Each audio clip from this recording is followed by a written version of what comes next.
உடம்புல கொலஸ்ட்ரால் ரொம்ப அதிகமா இருக்கிறவங்க தொடர்ந்து 2 வாரம் இந்த பானத்தை வெறும் வயிற்றுல குடிச்சிட்டு வந்தாலே உடம்புல தேங்கி இருக்கிற கெட்ட கொலஸ்ட்ரால் எல்லாம் கரைஞ்சு போயிடும். அது மட்டும் இல்லைங்க, உடல் எடையை அளவுக்கு மீறி வச்சிருக்கிறவங்க, நோய் எதிர்ப்பு சக்தி குறைவா இருக்கிறவங்க, சளி இருமலால அவஸ்தைப்படுறவங்க இவங்களாமும் இதை குடிச்சா நல்ல பலன் கிடைக்கும். உயர் ரத்த அழுத்தம் இருந்தா அது கட்டுக்குள்ள இருக்கும். கெட்ட கொழுப்பு அதிகரிச்சிடுச்சுனாலே நாம பல பிரச்சனைகளை சந்திக்க வேண்டியிருக்கும். நவீன வாழ்க்கை முறை பாத்தீங்கன்னா கெட்ட கொழுப்பு அதிகரிக்கிறதுக்கு முக்கியமான காரணமா இருக்கு. சரி வாங்க இந்த பானத்தை எப்படி தயார் செய்யறதுன்னு பார்ப்போம். அடுப்புல ஒரு பாத்திரத்தை வைங்க.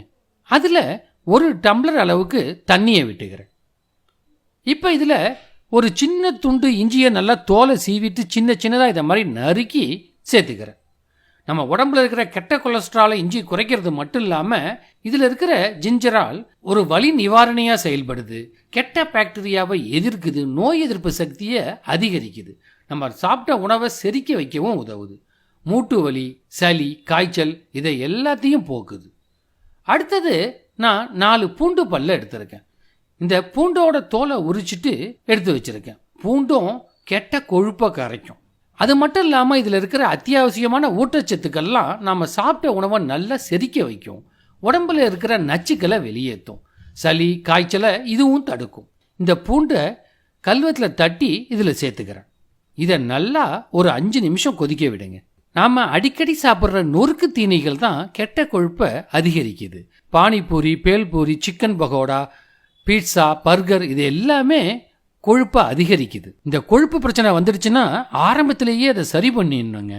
இதை அலட்சியமாக விட்டுட்டீங்கன்னா மாரடைப்பு, பக்கவாதம், ரத்த அழுத்தம் இதெல்லாம் வர்றதுக்கு வாய்ப்பு அதிகம். நல்லா கொதிச்சதுக்கு அப்புறமா அடுப்பை நிறுத்திடுங்க. இப்போ இதை வடிகட்டிக்கணும். இப்போ இதில் 1/2 மூடி எலுமிச்சை சாறை நான் சேர்த்துக்க போகிறேன். இந்த எலுமிச்சையில் இருக்கிற விட்டமின் சி பார்த்தீங்கன்னா கொலஸ்ட்ரால் அளவை கட்டுக்குள்ளே வைக்கிறதுக்கு உதவுது. கெட்ட கொலஸ்ட்ராலை குறைச்சி நல்ல கொலஸ்ட்ராலை அதிகரிக்கிற பண்பு, அதனால் உங்களுடைய கொழுப்பு கரையும்.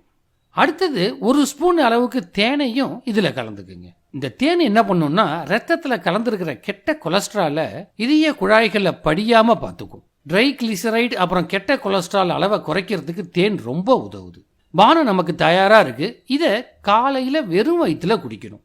தொடர்ந்து ஒரு 2 வாரம் இந்த பானத்தை குடிக்கணும். அதுக்கு மேலே இந்த பானத்தை தொடர்ந்து பருகக்கூடாது. இதை மாதிரி நீங்கள் 1 வாரம் தொடர்ந்து செய்கிறப்ப உங்கள் உடம்புல தேங்கியிருக்கிற கெட்ட கொழுப்புகள் எல்லாம் கரைஞ்சி வெளியேறிடும். அது மட்டும் இல்லைங்க, உங்களுக்கு செரிமான பிரச்சனையும் இருக்காது. உயர் ரத்த அழுத்தம் இருந்தால் அது கட்டுக்குள்ளே இருக்கும். சளி, இருமல், காய்ச்சலை போக்கும், நோய் எதிர்ப்பு சக்தியையும் இது அதிகரிக்கும். உடம்புல கெட்ட கொலஸ்ட்ரால் அதிகமாக இருக்கிறவங்க அவசியம் இந்த பானத்தை குடிக்கணும். அது மட்டும் இல்லை, இந்த பானத்தை குடிக்கிறது மட்டும் இல்லாமல் உணவு முறையிலையும் கட்டுப்பாட்டோடு இருக்கணும். எண்ணெயில் பொரிச்ச உணவுகளை தவிர்க்கணும், கொழுப்பு நிறைந்த உணவுகளையும் தவிர்க்கணும்.